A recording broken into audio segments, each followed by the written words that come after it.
Então tá. Gravando, hoje é dia 17 de outubro de 2020, 14 horas e 33 minutos. Já estou compartilhando com vocês a lista de exercício número 4, que deve ser entregue até amanhã, né? Relativa à política monetária. Vamos lá. A primeira questão trata de quais as funções do dinheiro, explique cada uma delas, apresentando a evolução da moeda ao longo do tempo. Alguma dúvida quanto a essa questão? Quem é que teve dificuldade para responder? Se não tive... E aí? Então tá, já que é tranquilo, Janaína, coloca a tua resposta. Tranquilo. O que tu respondeste?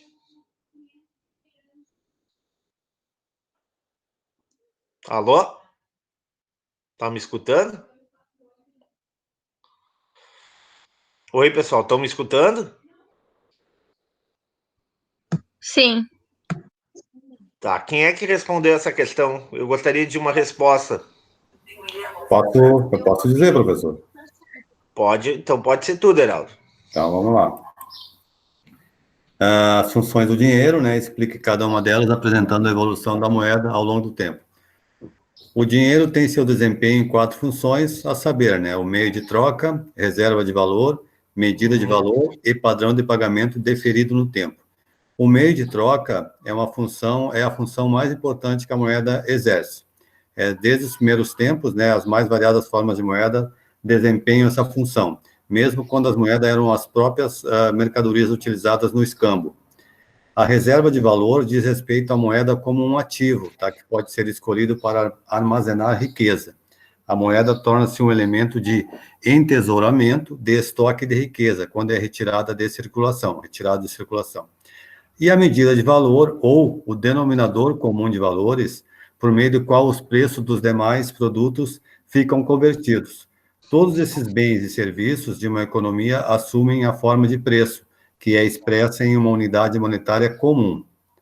E, por último, o padrão de pagamento deferido no tempo, em razão de sua liquidez e confiabilidade. Por exemplo, os contratos são feitos hoje para serem pagos no futuro de forma única ou parcelada. Os débitos e saldos são calculados e pagos na moeda padrão. Perfeito, a primeira parte está respondida, né? Então, é meio de troca, unidade de conta, reserva de valor, pagamento diferido, né? Bem, boa resposta, Deraldo, muito boa resposta, né? Quais as funções do dinheiro, detalhaste bem, apresentaste aí exemplos, né, das funções do dinheiro. E a segunda parte ali, que fala da evolução da moeda ao longo do tempo.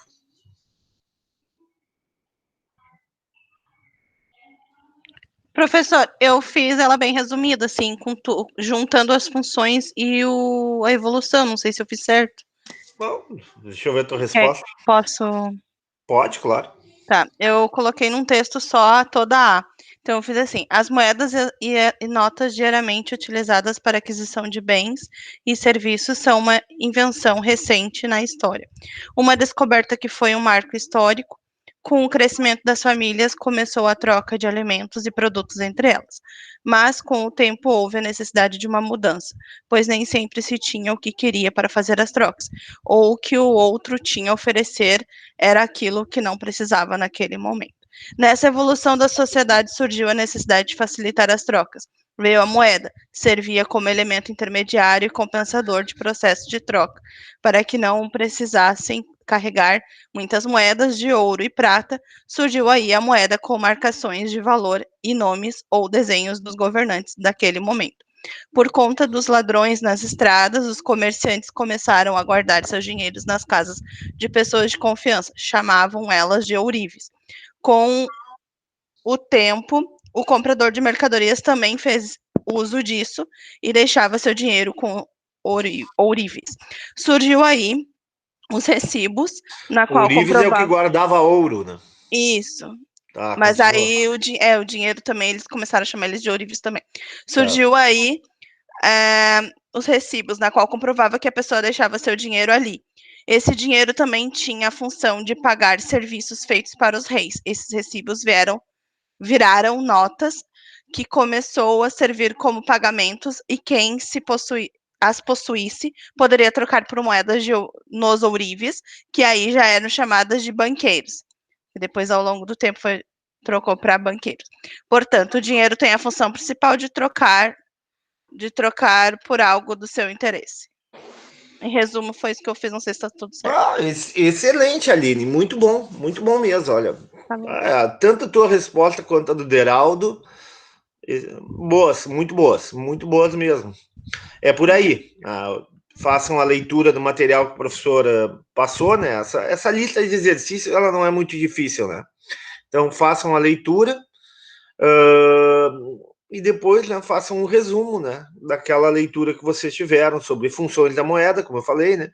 E a história da moeda, é muito interessante a história da moeda. Tem várias passagens aí que mostram como a moeda afetou o comportamento social, como a moeda afetou governos, né? A duração dos governos, né? E como a evolução do sistema financeiro foi importante, né? Ao longo do tempo para fortalecer as economias, para garantir, dentro de uma lógica de mercado, né, o crescimento dos países. Excelente. Vamos para a próxima questão aqui, então. Questão número... Deixa eu ver.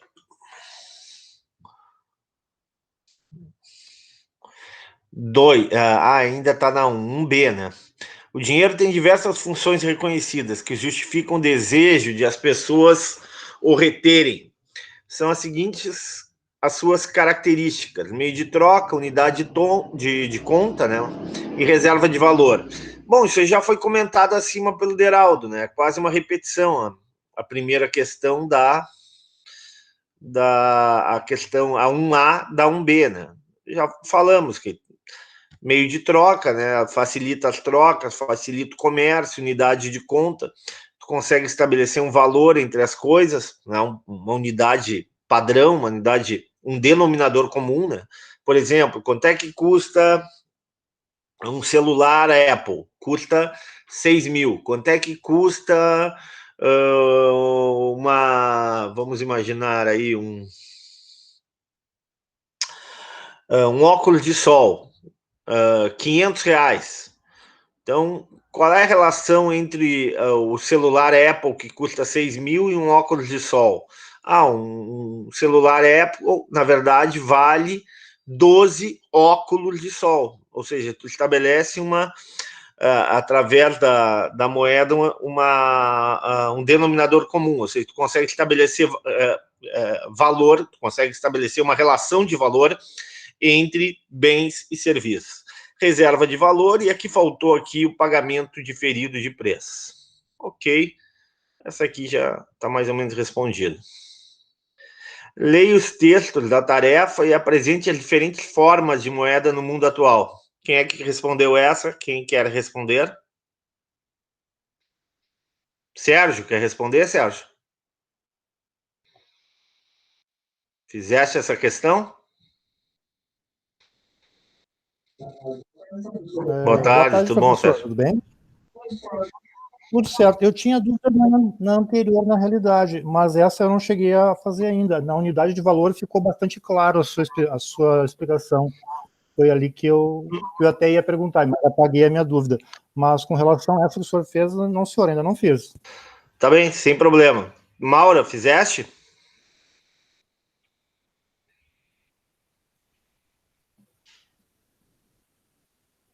Tá sem som, Maura. Tá com o microfone ligado, mas sem som. Tudo bem. Se a Maura tá com problema, vamos lá. Sim, já até mandei para a senhora. Tá, então vamos ver qual é a resposta. Professor. Fala. Oi?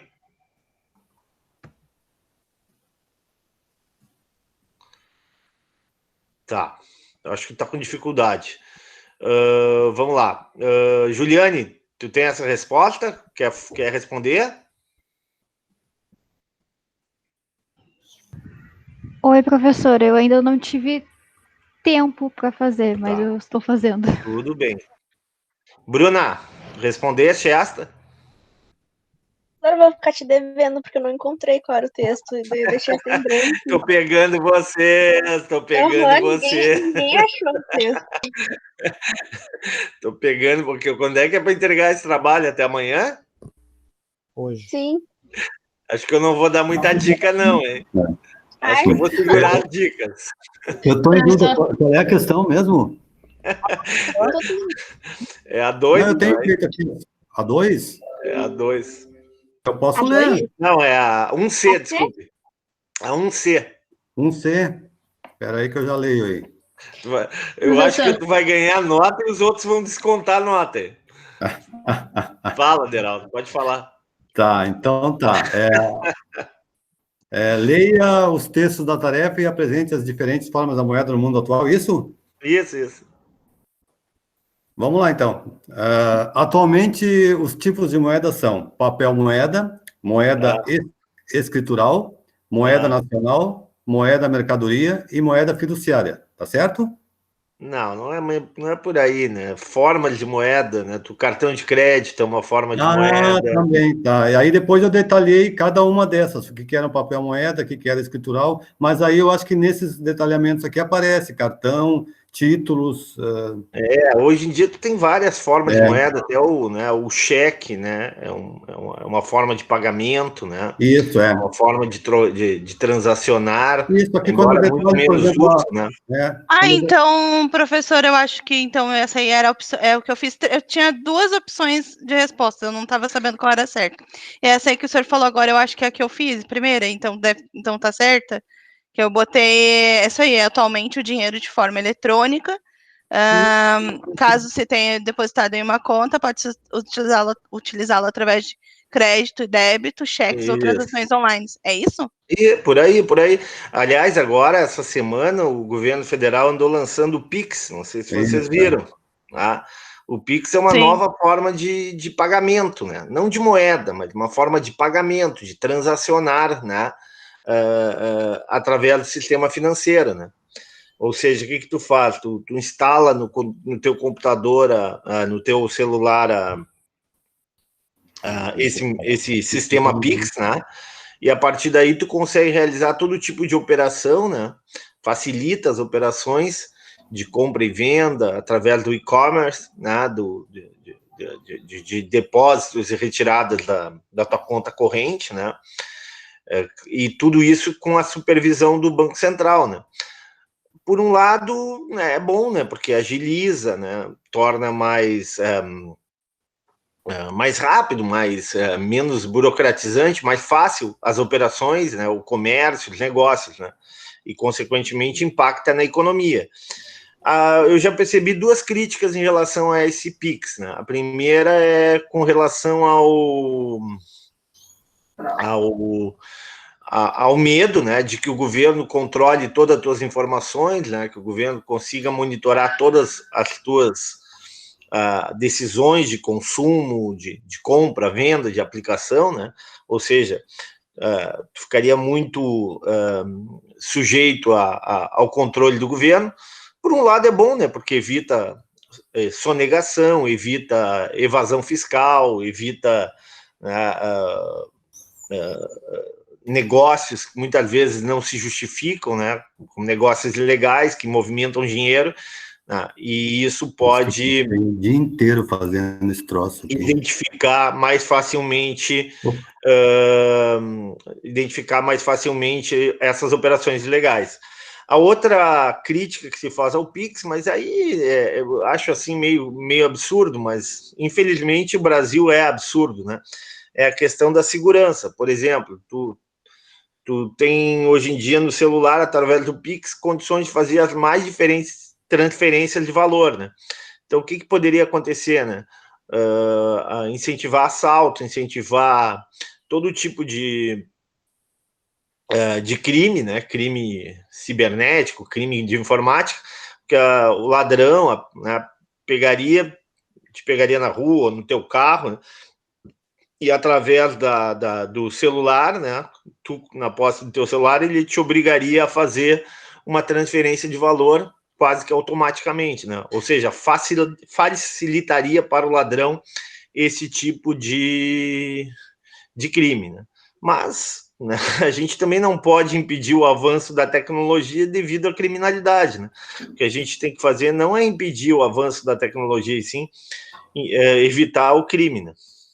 Professor. Neste caso, professor. Oi? Pode falar, Pérez. Professor, obrigado. Neste caso, então, mas mesmo que houvesse a situação do cara ser um assalto relâmpago, o local de transferência, ou seja, a conta de recibo, ela ia ficar muito clara, né? Então teria que ser uma operação para uma conta que fosse retirada de imediato. Digamos, num domingo, ter assaltado no sábado, vai ser mais difícil de tu... Sim, não, mas aí o cara pode passar passa para essa conta, né? E já tem alguém lá no outro lado que já vai no banco e retira no caixa o dinheiro, no caixa automático, e a conta tem saldo, entendeu? Sim, vai um rastro, né? O rastro fica. Fica a conta. Vai né? rastrear o dono dessa conta, então. Vai rastrear o dono da conta. Só vai ser mais, se fosse, no caso de não rastrear, seria só mais rápido a forma da pessoa receber aquele dinheiro, porque daí vai ser por um CPF, ou enfim, uma chave de acesso. Eu achei bem vantajoso, e pelo que eu vi, aquela mulher, até que eu botei um vídeo, mandei vários vídeos no grupo lá, a Natália, ela explica bastante sobre o Pix, né? E ela, num dos vídeos dela, no canal dela, ela fala também que ela leu tudo, que é aquelas letras miúdas, tudo que a gente não lê, né? Os termos. E ela viu só vantagem para nós, no caso que temos as contas, enfim, que a gente só viu vantagem, não tem assim nenhuma desvantagem. Tem desvantagem para o banco que não vai tipo, banco demora, a gente tem que depositar na sexta, no normal, ou transfere, às vezes só na segunda, ou demora mais tempo. Nesse caso vai ser diferente. A única coisa que ela disse que pode ser que o banco faça é determinar um valor por transferência. A única coisa talvez que o banco possa fazer isso, que é o que não determina ali, não diz um Ou seja, valor determinar um limite, né, para transferência, né? Como tem no caixa automático, né? Sim, e na transferência acho que também tem no normal, né? Então talvez o banco faça só isso de diferença, mas é super vantajoso, né? Porque daí também, tipo, a pessoa às vezes, é difícil decorar o número da tua conta, né? Então eu acho que o CPF ou ali que tem e-mail, o que a gente mais usa, né, o telefone também, é o que vai ser mais fácil para outra pessoa poder te transferir. É só pega o meu telefone, é a minha chave, só porque é direto no aplicativo do banco, né? Só que daí quem não tem acesso ao aplicativo não consegue, né?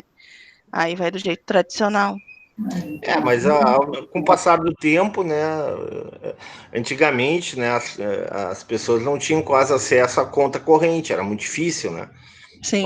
Com o tempo as pessoas vão, né? Isso é um processo, né? Claro que alguns países onde tu tem, né, melhores condições econômicas, isso ocorre de forma mais rápida, né? Mas eu acho que é uma tecnologia interessante. Eu acho que o governo é bom para o governo, porque ele consegue controlar, monitorar operações que não são, digamos assim, legais, né? E também é bom para a sociedade, na medida em que né, agiliza esse tipo de transação, né? Sim, e outra, tu só vai conseguir transferir se tu tiver na tua conta, né? Então vai te ajudar, a gente, no caso com pessoas físicas, vai ser bom, porque daí tu não vai gastar além do que tu não tem. Então, é uma transferência do que tu tem na tua conta. Agora, se tu vai usar um Lins, aí é a responsabilidade de cada um, né? Mas exatamente. Não é um crédito, que nem dizer, é um débito. Tu vai pagar débito, mas não com o que tu tem. Não, o que tu não tem. Aí, né, já ajuda na economia de cada um. Tá, então assim, ó, só para resumir, né, voltar a essa questão, tá? Então, aqui tem um erro, tá? Eu acho, vamos mudar. Não é forma de moeda aqui. Eu quero que vocês respondam não formas de moeda, tá? Quero que vocês respondam formas de pagamento. Aí sim entra o cartão de crédito, entra o pagamento via sites, né? Os cartões pré-pagos, os aplicativos, né? O próprio talão de cheque, que é uma forma de pagamento menos usual, não é forma de moeda, tá, pessoal? O professor digitou errado ali. É forma de pagamento, tá? Cartão de débito, cartão de crédito, cartões pré-pagos, pagamento via sites, né? Via talão de cheque, ok? Ficou claro? Professor, Sim. o Emerson perguntou no chat, professor, poderia detalhar mais a 1C em relação aos títulos? Oi? O Não Emerson. entendi. O Everton tá com o microfone ou não?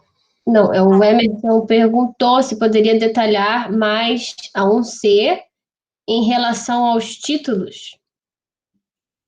Ele saiu. É isso, Emerson, que você está perguntando, né?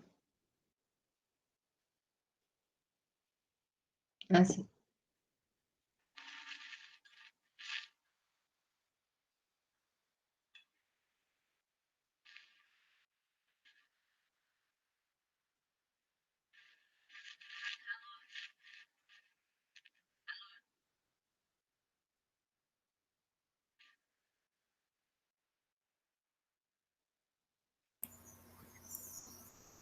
Acho que caiu a conexão do professor, né? E caiu tudo. A nossa colega, então, auxiliar, segue a aula. Isso, exatamente. Se alguém pode, por favor, me passar a lista, porque nem a lista eu tenho.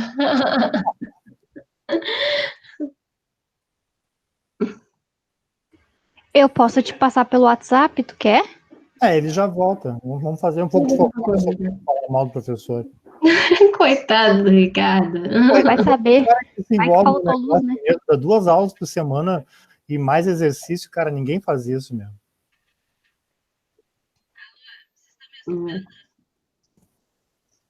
Genice, tu tá falando?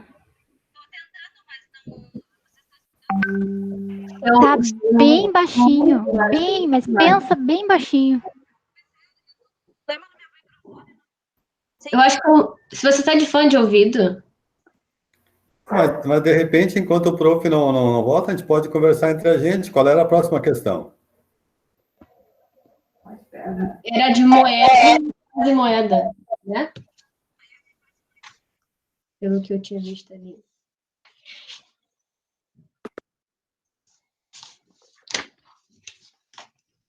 Era de moeda e quase moeda, né? Era. Essa era tranquila, né?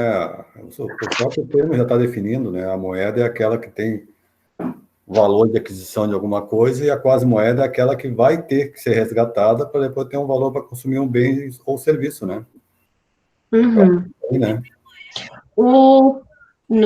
Em 2018, o professor botou assim: moeda é todo aquele ativo financeiro que não gera rendimento. Quase moeda é aquele que tem uma liquidez não imediata. Isso, e rende juros, né? Já a moeda, a liquidez, ela é rápida, ela é imediata, mas ela não rende juros. O professor disse 3 minutos.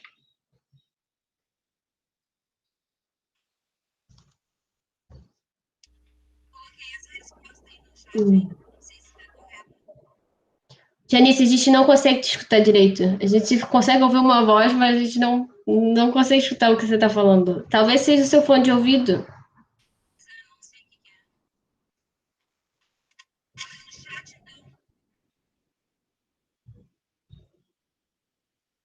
É o papel moeda. Moeda é o papel moeda. Em poder público, mais depósitos. Isso, eu também anotei isso. Moeda igual a depósitos à vista em bancos comerciais, mais papel moeda em poder do povo, poder público.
A maioria das pessoas que estão aqui na turma foram as que entraram em 2020.1.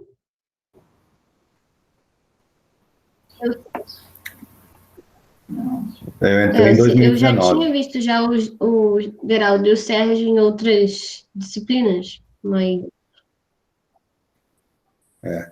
Na realidade, eu falei 2019, mas sempre quando eu falo em tempo, em data, assim, eu já começo a me perguntar onde é que eu tô, porque com esse negócio de aula online, pandemia, suspensão das aulas e não sei o quê, eu já estou completamente perdido, mas foi em 2019, as sim, que eu entrei. pessoas que entraram em 2020.1, elas criaram um grupo dos bichos de 2020.1. Não, acho que não. Eu não tô neles. Tem? Tem um grupo, tu diz um grupo só um grupo da turma? Isso, dos que entraram em 2020.1. Sim, temos uma, Isso tem. tem um grupo no WhatsApp. Ah, sim. Não, é porque eu estava comentando com uma outra professora, a Carla, que por causa da pandemia, as pessoas não conseguiram ter contatos, né? Não conseguiram criar contatos ali no primeiro semestre. Só que para mim, eu sei que eu estava vindo de outro estado e tal, só que para mim isso foi muito importante. Então, ela não sabia dizer se o pessoal de 2020.1 criou um grupo, entendeu?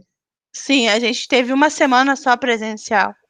Então aí deu tempo da gente se conhecer um pouco, assim, alguns, e aí então a gente fez o grupo para a turma toda. Nesse grupo não tem professores, só os alunos. Isso, só os alunos, exato. Uhum. Que é, no caso, o grupo da saúde só, né? Daí não, porque eu acho que tem, em cada cadeira tem misturado, né, com o pessoal da pública também. Tem também o pessoal da pública. Não, Aqui eu não sei na economia se tem também da pública ou se é só da saúde. Eu sei que tem um grupo que é administração. Pelo que eu sei, é todas as administrações juntos. Também tem, é verdade, também tem. Não, esse da administração, mas é geral, né? Todo mundo. É. Mas ali não é um local assim bom para falar de exercícios e tal, porque por causa desse grupo que foi criado de 2000, no meu caso 2018.1, ali eles falavam, tem exercício, tem não sei o quê. E ainda mais nessa coisa do Moodle, né, de ficar visão e tal, é legal isso, né? Legal para também criar colegas, né, de turma. Sim.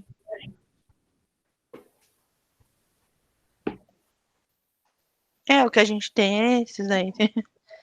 Entendi. Mas que bom, que bom. A gente até não conversa muito ali naquele grupo, porque como tem as disciplinas, né, a gente acaba que nem da economia, acaba o povo que é mais, né, tá trabalhando naquele momento na economia, a gente fala ali, ou que agora também tem a psicologia também. Sim. Então, quando é mais específico, assim. No primeiro semestre, vocês tiveram quantas cadeiras liberadas? No primeiro, na presencial, nós estávamos com 5, né? Depois, aí, como veio essa questão de ficar em casa, aí tinham sido liberadas, acho que umas 2, mas aí teve gente que conseguiu pegar mais do que 2, 3, 4, talvez. No primeiro semestre desse ano, né? Não no primeiro semestre na temporal, né? Mas no primeiro semestre letivo, que acabou começando no meio do ano, eu tive dificuldade de conseguir cadeira, não tinha muita oferta. Já agora, nesse que a gente está cursando, eu consegui todas que eu queria, eu consegui. Eu estou fazendo 9. Nossa, Geraldo. Alguma externa? Tu não sobrevive, né? Tu só vive Não, na estudar. realidade, o meu estado atual é o seguinte: eu não sei quem sou, onde estou e o que eu estou fazendo.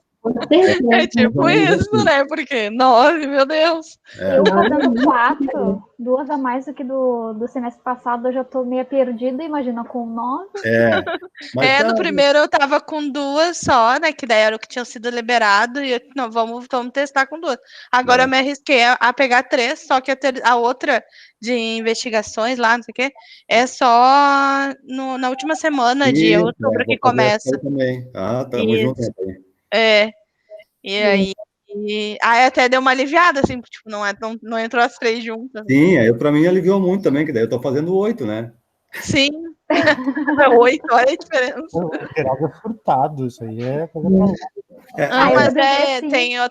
tem outra menina que acho que ela é do 3º ou 4º semestre. Também ela tá com 6, aproveitando que ela tá no fim da gravidez dela.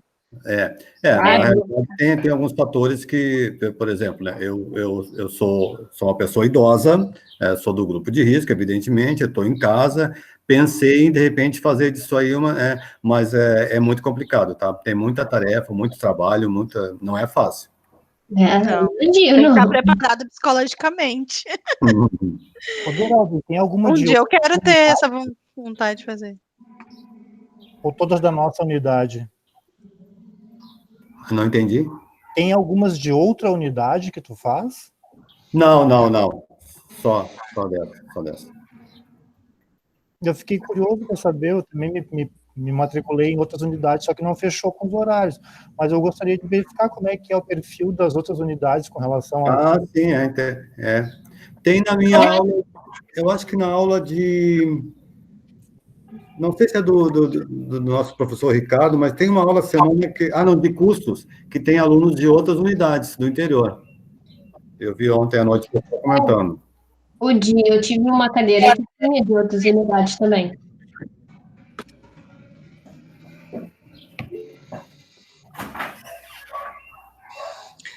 Tá bom, pessoal. Não quero interromper aí a conversa de vocês. Deu problema aqui no meu celular. Mas tudo bem, faz parte, acontece. Mas vocês estavam debatendo aí sobre cadeiras, é isso? Exatamente. E também... a gente ficou curioso, porque o Ederaldo, ele tá fazendo 9 cadeiras, né? 8 cadeiras, 9, a outra nem começou ainda, sabe? Eu fiquei pensando, meu Deus, eu com 4? É que eu escolhi as mais fáceis. Essa de economia, então, é a mais fácil de todas, né? Nossa, meu Deus. Tá, vamos voltar lá, hein? Tá bom. Eu acho assim, eu já falei isso. Tu tá fazendo GOF 2 comigo, Deraldo? Não, eu tinha que cumprir alguns pré-requisitos, né? Só no semestre que vem agora. Eu acho assim que tem limites, assim, fazendo. Eu não sei como é que é o nível de cobrança das outras cadeiras, né? Mas é difícil. Na realidade, eu achei que eu ia ter até assim um pouquinho mais de facilidade. Elas cobram também, viu? Tá puxado, mas até agora estou conseguindo, tá? Estou conseguindo. Mas um dos professores que mais puxam é você, Ricardo. Um dos professores que mais... Mas não é questão de puxar, é que tem conteúdo nas nossas cadeiras. Né? Sim, quanto ao conteúdo, não há a menor dúvida. Aquele negócio de tem muita coisa fácil. Tá, vamos lá, hein? Vamos voltar aqui, porque pra gente não ficar muito extenso, tá? Bom, já tô compartilhando com você. Compartilhei o que não... Essa é outra cadeira. Peraí, tô fechando aqui. O senhor está fazendo muitas disciplinas também, professor? Eu não. Eu acho que... Bom, eu tenho uma opinião que eu não posso emitir aqui, porque senão deixa assim. Melhor não falar muito. Vamos para aula. Depois acho assim, que parar de gravar, o senhor fala daí. Depois que eu parar de gravar, eu falo para vocês. Por enquanto eu não posso falar, porque depois... Mas tá bom. É só 2 cadeiras, Sérgio. Só 2 cadeiras. Eu acho pouco. Acho muito pouco para a responsabilidade que nós temos, para o salário que nós estamos ganhando em dia. O salário do professor da UERGS não é ruim, mas isso é uma opinião particular do professor, né? Cada um tem essa opinião. Né? Mas foi determinado pela reitoria, né? Eu acho pouco. Acho que a gente devia contribuir um pouco mais, mas tudo bem. Isso é outra questão. Tá, vamos lá, vamos voltar aqui. Já, agora sim, né? Estou compartilhando com vocês. Então, quem é que tinha feito a pergunta, hein, pessoal? Era o Gustavo? Hein, Esther? Quem é que tinha feito aquela pergunta quando houve... O Emerson tinha perguntado... O Emerson tinha perguntado, professor, poderia... Ele está na sala ainda ou não? Acredito que sim. Sim, ele está. Ele disse assim, poderia detalhar mais a 1C em relação aos títulos?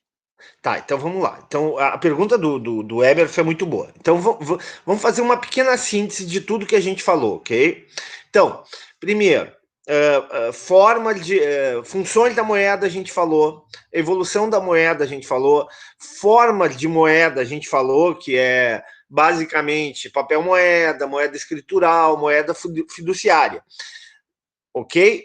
O que eu quero que vocês respondam nesse 1C não é forma de moeda, e sim forma de pagamento, ok?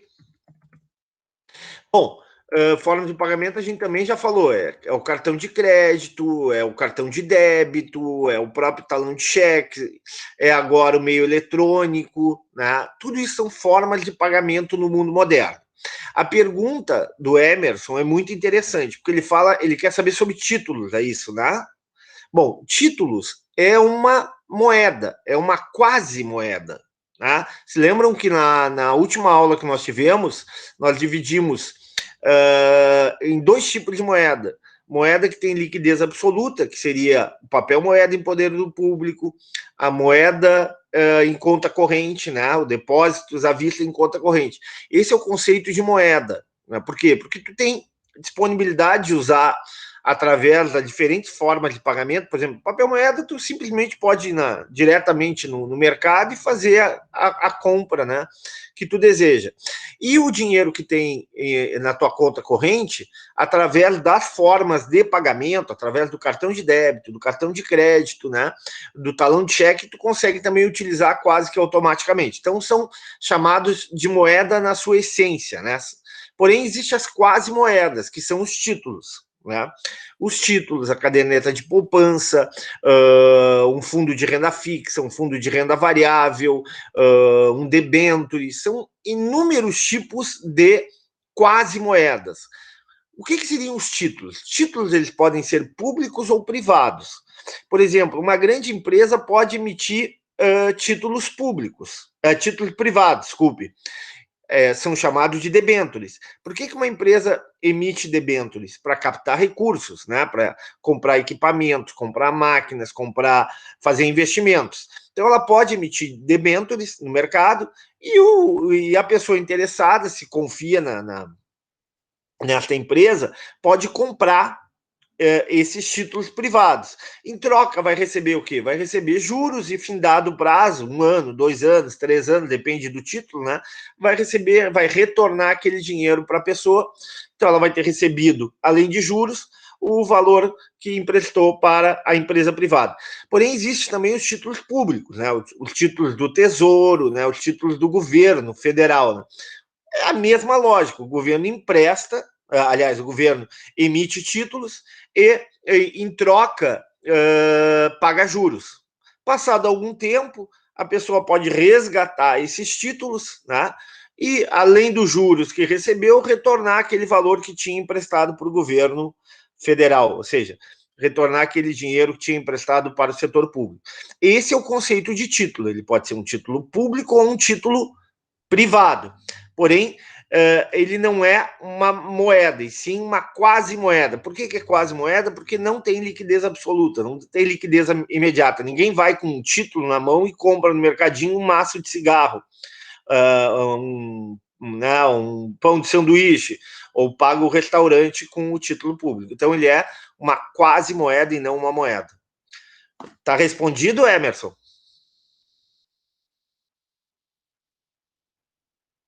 Oi? Eu acho que ele tá sem som, sem áudio, mas... Ele pode responder pelo chat. Era isso que eu queria. O Emerson disse que sim, né, ali pelo chat.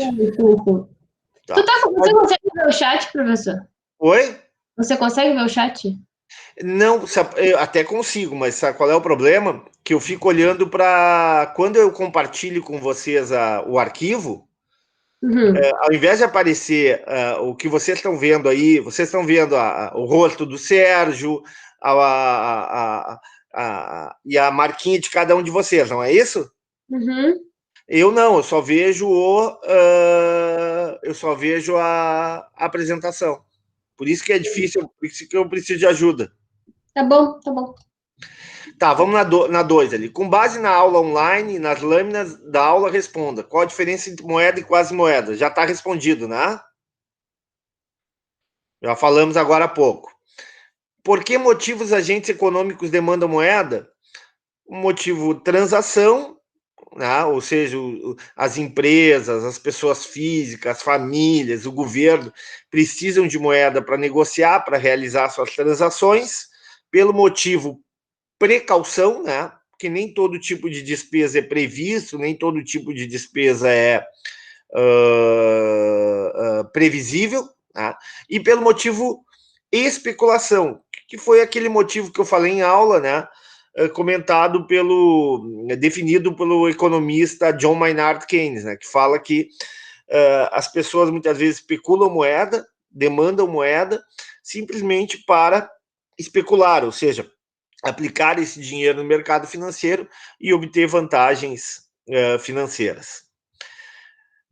Pesquise no site do Banco Central quais as funções do Banco Central. Isso é fácil, né, pessoal? Quem é que respondeu esse? Alguém respondeu essa questão? Essa para mim foi mais difícil. Por que, Aline? Tu não olhou lá no site? Eu procurei e tinha várias coisas assim que, tipo, botei lá na pergunta qual é a função do Bacen no Brasil. Aí fui bem, né, no que a gente pergunta. E o que eu consegui achar, eu não sei se está certo, a única coisa que eu achei foi que, assim, segundo o Bacen, sua missão é assegurar a estabilidade do poder na compra da moeda em um sistema financeiro sólido e eficiente. Mas não sei se tem a ver com o site do Banco Central, seria a missão, né? Mas não sei se faz parte dessa função também. Tá bom. Posso dar um Se tá pitaco? certo ou não. Deixa a Janice falar, depois eu te dou a palavra. Janice, fala.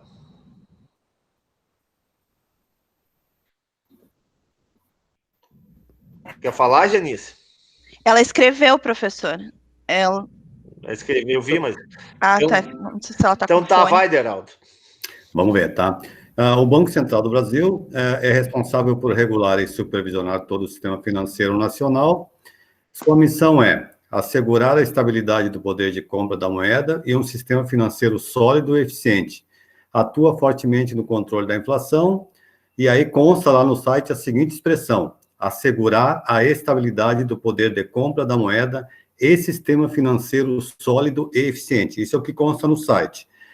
Aí, o que eu botei mais? Disponibilizar as principais informações financeiras com relação à cotação da moeda, taxa Selic, inflação, mostrar em informativos as últimas ações tomadas pelo Bacen, enfim, mostrar à sociedade um desenho completo sobre o panorama econômico dia a dia e, por que não dizer, minuto a minuto, porque a economia é globalizada e as coisas realmente podem mudar podem mudar em fração de minutos. Muito bom, muito boa resposta. É basicamente assim. Então, assim, eu não vou detalhar o que o Deraldo falou, detalhou, tá perfeito, tá? Mas, em síntese, o que é o Banco Central? O Banco Central é um banco de normas, é um banco normativo, é um banco de regras. E sendo um banco de regras, ele limita o que pode e o que não pode ser feito no sistema financeiro. Para quê? Para preservar o valor da nossa moeda, para controlar a inflação, para zelar pela estabilidade do sistema financeiro, para evitar que bancos, agentes financeiros possam atuar no mercado financeiro de forma a prejudicar o bom andamento desse mercado. O Banco Central, ele fiscaliza, ele controla as operações diárias dos bancos para verificar se essas operações são legais. O Banco Central, ele garante o equilíbrio do valor da nossa moeda em relação às moedas internacionais. Ele estabelece a taxa Selic, ou seja, a taxa básica de juros, que é referência para quase todos os todas as taxas de juros no mercado financeiro. Ou seja, o Banco Central ele tem um papel fundamental em uma economia monetária, em uma economia que depende do sistema financeiro, né? Alguns bancos centrais, como o Banco Brasileiro, né, o Bacen Brasil, são mais regulatórios, são mais fiscalizatórios, são mais normativos. Eles restringem mais a atuação dos bancos, principalmente dos bancos comerciais.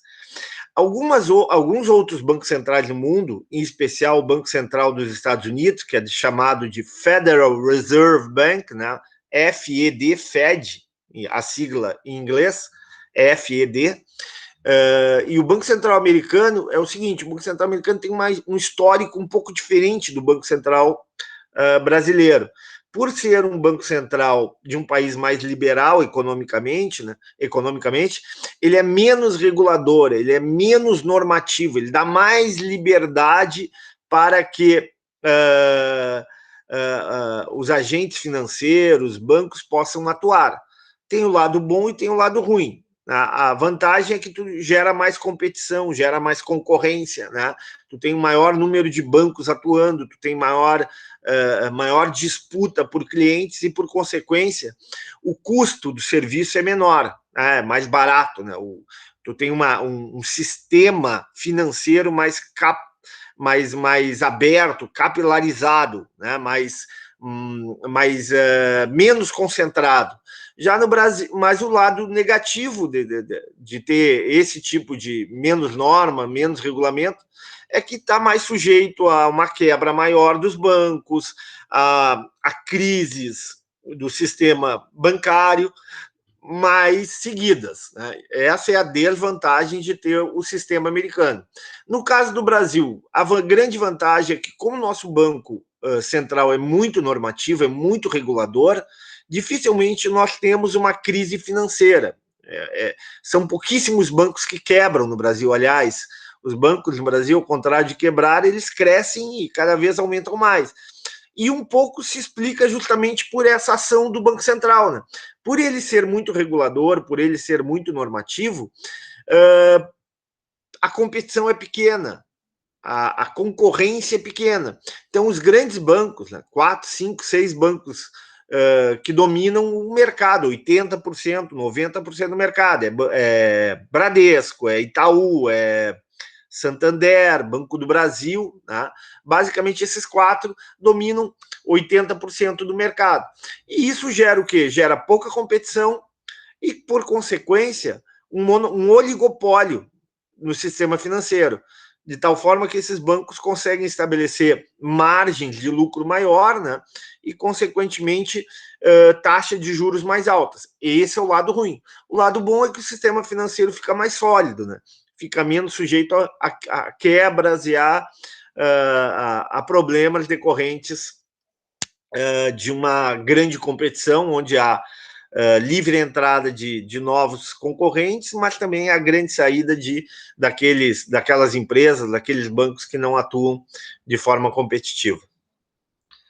Respondido algum questionamento? Sim. Ficou claro? Ficou claro. Sim, um pouco, mas para resumir, na resposta não consegui entender. O senhor resumiu, amplificou, né? Tu quer resposta, é isso? Não, eu tenho uma dúvida assim, com relação a essa estrutura toda que a gente observa de coleta de capital no final da tarde, no outro dia pela manhã, o retorno do capital via sistemas de segurança, carros fortes, isso não encarece o preço do dinheiro também? Ou seja, faz com que fique mais centralizado ainda nesses oligopólios? Que falando de papel moeda? Sim. Hoje em dia cada vez menos, né? Se tu pensar, o papel moeda cada vez menos circula no país, né? O carro forte ele é uma forma de segurança, né? Para a circulação desse tipo de moeda, né? Uhum. Mas não vejo problema de aumentar custo. O custo do banco ele é basicamente o custo do banco não é o custo de operação, é diferente de uma empresa, o banco. O custo do banco é o custo de inadimplência, tá? O banco ele começa a cobrar juros muito altos quando os seus clientes não cumprem, né, os seus pagamentos, os seus compromissos. Aí geram uma bola de neve e os bancos terminam tendo que cobrar juros mais altos, né, porque a inadimplência é muito alta. Isso é mais ou menos assim, pessoal. Se tu tem... vou tentar explicar de uma forma mais clara. Se tu tem bancos, se tu empresta para uma pessoa, ou se tu empresta para um grupo de pessoas que não vão conseguir, ou que tem dificuldade para cumprir com esse empréstimo, tu vai emprestar uma taxa de juros mais alta. Mas não só para essas pessoas, tu vai emprestar para todas as pessoas que querem empréstimo. Por quê? Porque aquelas pessoas, os bons pagadores, vão terminar tendo que, de certa forma, compensar, né, pelos maus pagadores. Então, o que os bancos fazem normalmente, principalmente no Brasil? Os bancos selecionam os clientes, selecionam o crédito. Por exemplo, o chamado empréstimo sob consignação. O que é o empréstimo sob consignação? É aquele empréstimo que tu já desconta direto em folha. Né? Então, a pessoa, por exemplo, a pessoa é funcionária pública, a pessoa é aposentada no INSS, né? E recebe lá 3 mil. O banco, ele, se fizer um empréstimo sob consignação, ele vai te cobrar uma taxa de juros mais baixa. Por quê? Porque está garantido, antes mesmo de tudo pegar o dinheiro, o banco já retirou uma parte, a parte que lhe é devida. Aí, claro, como o risco de inadimplência, o risco de tu ter um mal pagador é muito pequeno, a taxa de juros é menor. Em contrapartida, se o banco empresta para uma pessoa que não dá garantias, que não tem crédito, que não tem uma renda permanente, né? Evidentemente que para ele emprestar esse dinheiro, vai ter que emprestar uma taxa de juros mais alta, porque o risco do empréstimo é maior. Então, o que faz a operação do banco ficar cara, né? O que faz encarecer o serviço bancário é justamente o tamanho da inadimplência. Quanto maior a inadimplência, quanto maior o número de, entre aspas, maus pagadores, maior é o risco do banco. E, por consequência, maior é a taxa de juros.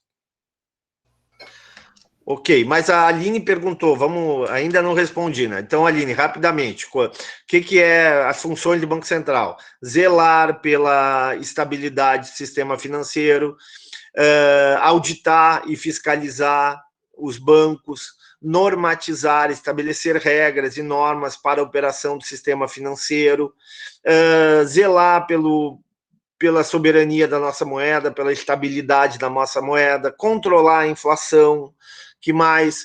Estabelecer a taxa Selic, entre outras funções do Banco Central.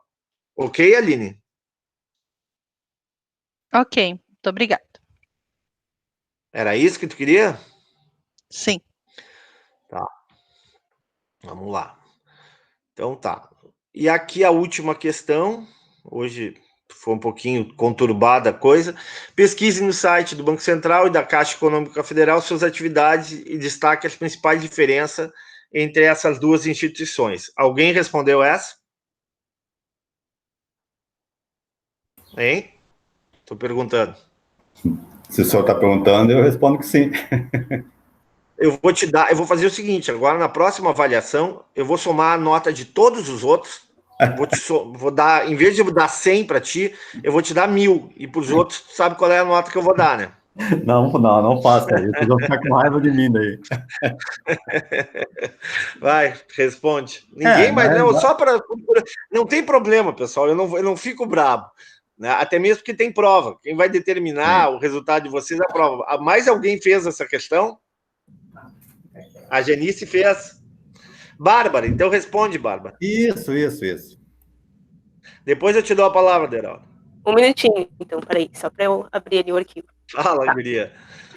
A Caixa Econômica Federal é uma instituição financeira sob a forma de empresa pública de natureza jurídica de direito privado, patrimônio próprio e autonomia administrativa, vinculado ao Ministério da Economia. Ela é agente responsável pelo recolhimento e pela aplicação dos recursos do FGTS, pelo PIS e pelo seguro-desemprego. Além disso, exerce um papel fundamental ao desenvolvimento urbano e da justiça social do país, em vez de priorizar setores... Não, desculpa. Prioriza setores como habitação, saneamento básico, infraestrutura e prestação de serviço, contribuindo significativamente para a melhoria da vida das pessoas, principalmente as de baixa renda. A Caixa também auxilia na execução de políticas do governo federal e sujeita-se às normas e decisões dos órgãos competentes à fiscalização do Bacen.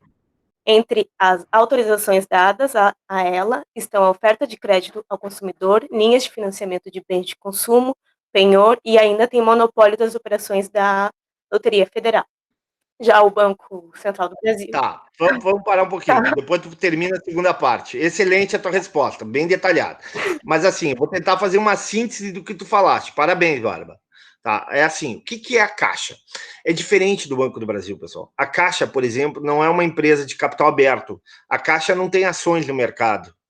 A Caixa, ela tem uma função social, né? Ela tem uma função pública. Ela tem como objetivo financiar projetos vinculados a serviços públicos, a desenvolvimento econômico e social. A Caixa, por exemplo, ela é responsável pelo financiamento da casa própria, né? Saneamento básico, infraestrutura, né? A Caixa, por exemplo, apoia atividades ligadas ao esporte.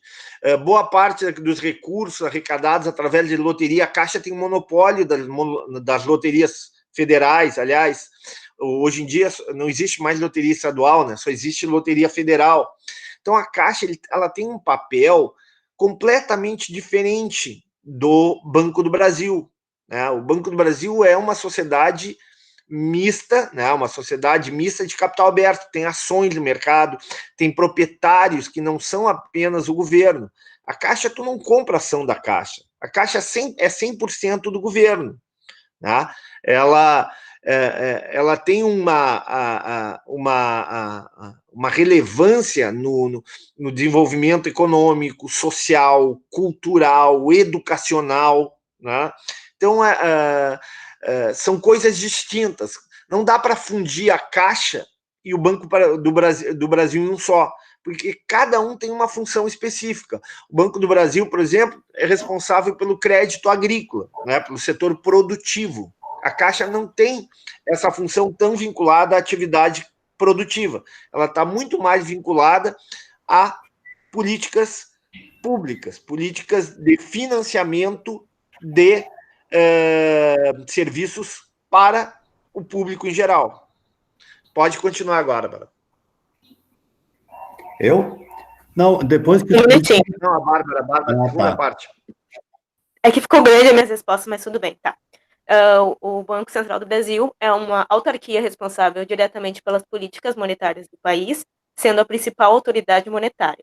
Ele é uma importante ponte entre a economia brasileira e a economia dos outros países.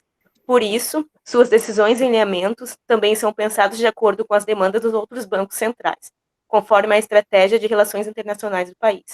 Ele fiscaliza todas as instituições financeiras que operam no Brasil, como os bancos comerciais, os bancos múltiplos, sociedade de crédito, financiamento e investimento, corretoras de valores mobiliários e corretoras de câmbio, entre outras instituições. E, além disso, ele também fiscaliza as atividades de entidades financeiras brasileiras no exterior. Isso que eu coloquei. Foi isso. Oi? Foi isso. Foi isso. Tá bem, detalhaste bem. Foste por outro caminho, né? Definiste mais ou menos, né, as atribuições do Banco do Brasil, sem problema, né? O professor ele tentou mostrar as diferenças, as principais diferenças entre a Caixa e o Banco do Brasil, né? O Banco do Brasil está muito mais vinculado às atividades econômicas. A Caixa ela tem um papel muito maior com o público, com atividades sociais, com desenvolvimento social, e o Banco do Brasil com o desenvolvimento econômico. O Banco do Brasil o governo ele é majoritário, ele tem 50% mais um nas ações do Banco do Brasil, por isso ele controla a política do Banco do Brasil. Mas quase metade, ou praticamente metade das ações do Banco do Brasil são de propriedade privada, ou seja, estão no mercado acionário. Então, o papel do Banco do Brasil, o comportamento do Banco do Brasil é diferente. Ele tem que ter um comportamento de maior produtividade, de maior competitividade, ele tem que atrair clientes, ele tem que se mostrar um banco que consegue competir com outros bancos que atuam no mesmo mercado, como Santander, Bradesco, qual é o outro? Itaú. Okay? Já a Caixa não, a Caixa ela tem uma outra função, um outro, digamos assim, um outro papel no sistema financeiro. Não só no sistema financeiro, mas no sistema econômico do país. Tá? Claro que existem coisas em comum. Por exemplo, tu pode abrir uma conta na Caixa e tu pode abrir uma conta no Banco do Brasil. Tu pode abrir uma poupança na Caixa e tu pode abrir uma poupança no Banco do Brasil. Tu pode fazer aplicações na Caixa e aplicações no Banco do Brasil. Ou seja, em algumas questões, eles atuam de forma semelhante, né, no mesmo mercado. Mas o papel, o objetivo de cada instituição financeira é diferente. Quer falar, Deraldo? Não, só para, depois que o senhor colocou e a menina colocar, tudo exatamente como eu tinha colocado, só vou ler minha última frase, então, ali, tá? Resumidamente, podemos afirmar que o Banco do Brasil tem uma função comercial e a Caixa Econômica tem uma função social. O Banco do Brasil realiza toda e qualquer atividade como outro banco comercial. Já a Caixa, apesar de ter contas pessoais e comerciais, tem suas atividades principais voltadas para os programas governamentais de assistência à população. É isso aí, perfeito. É por aí a coisa. Entenderam mais alguma questão relativa a essa dúvida, a essa diferença? Alguém quer colocar alguma opinião? Quer perguntar alguma coisa?